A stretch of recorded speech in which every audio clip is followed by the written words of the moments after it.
नमस्कार और स्वागत है। आज हम एक ऐसे सवाल पर बात करने वाले हैं जो बहुत मॉडर्न लगता है, लेकिन उसका जवाब वो छिपा है हमारे प्राचीन दर्शन में। तो चलिए इस दिलचस्प सफर पर साथ चलते हैं। कभी सोचा है इस बारे में? ये एक ऐसा सवाल है जिसे कई लोग महसूस करते हैं पर शायद शब्दों में बयां नहीं कर पाते कि भाई जब हम कोई फल या सब्जी खाते हैं तो कोई अपराध बोध नहीं होता, पर किसी जानवर को मरता देख करुणा और दर्द क्यों महसूस होता है? आखिर ऐसा क्यों है? इसी गुत्थी को आज हम सुलझाने की कोशिश करेंगे। तो इसका जवाब कहाँ मिलेगा? किसी मॉडर्न डिबेट में? नहीं। इसका जवाब हमें मिलता है हजारों साल पुराने ज्ञान में, हमारे उपनिषदों में। वहाँ एक कमाल का फ्रेमवर्क है जो इस पूरी दुविधा को एकदम साफ कर देता है। और जानते हैं वो फ्रेमवर्क क्या है? वो है पंचकोश का सिद्धांत। यही वो चाबी है जो हमारे पहले सवाल का ताला खोलेगी। ये एक तरह से हमारे अस्तित्व की 5 परतों की कहानी है जो हर जिंदा चीज को घेरे हुए है। तो ये पंचकोश है क्या भला? देखिए, ये सिद्धांत कहता है कि हम सबके अंदर जो शुद्ध चेतना है, जो आत्मा है, वो 5 पर्दों या कह सकते हैं परतों से ढकी हुई है। और ये परतें ही हमारे होने के अलग अलग डायमेंशंस हैं, हमारी फिजिकल बॉडी से लेकर हमारी भावनाओं, हमारी बुद्धि और सबसे अंदर परमानंद तक। तो चलिए इन 5 परतों को एक एक करके खोलते हैं।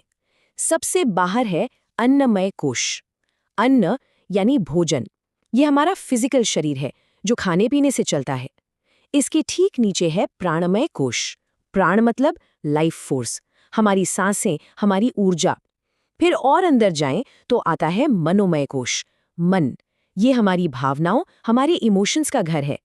उससे भी गहरी परत है विज्ञानमय कोश, हमारी बुद्धि, हमारा विवेक, सही गलत को समझने की शक्ति।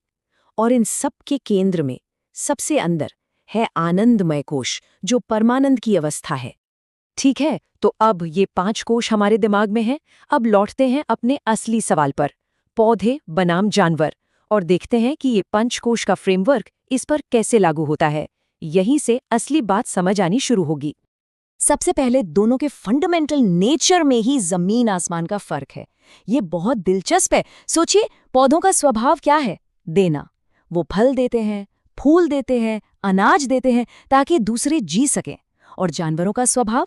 वो है जीने की आस, जीने की जबरदस्त इच्छा। वो अपनी जान बचाने के लिए लड़ते हैं, भागते हैं, संघर्ष करते हैं। अब देखिए, ये तुलना ये सब कुछ साफ कर देती है। अन्नमय कोश यानी फिजिकल बॉडी, वो तो दोनों में है, बिल्कुल है। प्राणमय कोश यानी लाइफ फोर्स, वो भी दोनों में है। पर जानवरों में ये कहीं ज्यादा एक्टिव है, तभी तो वो भागदौड़ कर सकते हैं। लेकिन असली खेल शुरू होता है मनोमय कोश से। मन और भावनाएं। पौधों में ये परत डोमिनेंट है, सोई हुई है। पर जानवरों में ये हाई लेवल पर डेवलप्ड है। वो डरते हैं, प्यार करते हैं, उन्हें चीजें याद रहती हैं। और यही बात विज्ञानमय कोश यानी बुद्धि पर भी लागू होती है। तो अब समझ आया? किसी जानवर को मारना सिर्फ उसके शरीर को खत्म करना नहीं है, ये उसकी भावनाओं, उसकी यादों, उसकी चेतना पर हमला है। और मजे की बात यह है कि ये सिर्फ हजारों साल पुरानी फिलॉसफी नहीं है। आज का मॉडर्न साइंस भी तो यही कहता है। जानवरों के पास कॉम्प्लेक्स नर्वस सिस्टम होता है, ब्रेन होता है जो दर्द को रजिस्टर करता है, बहुत ज्यादा दर्द को।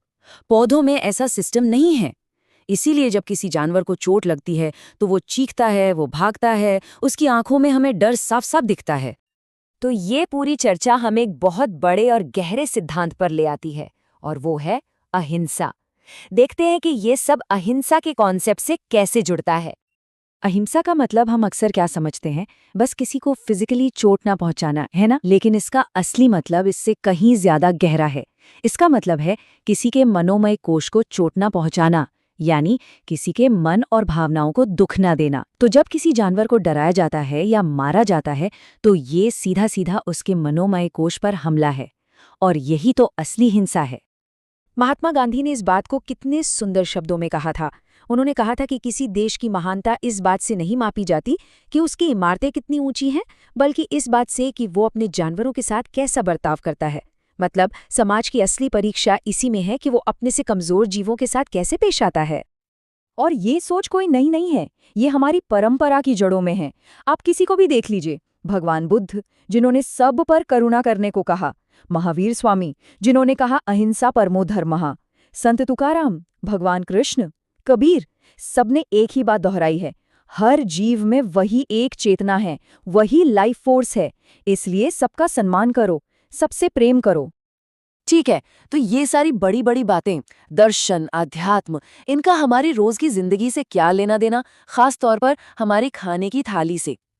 चलिए अब इस पूरी चर्चा को समेटते हुए देखते हैं कि हमारी फूड चॉइसेस और हमारी चेतना के बीच क्या कनेक्शन है। तो बात का सार ये है, पंचकोश के नजरिए से देखें तो किसी जानवर को मारना सिर्फ एक शरीर को खत्म करना नहीं है, ये एक डेवलप्ड चेतना पर हमला है, एक ऐसे जीव पर जिसके पास भावनाएं हैं, यादें हैं और सबसे बढ़कर जीने की एक जबरदस्त इच्छा है। और ये कोई छोटी मोटी बात नहीं है।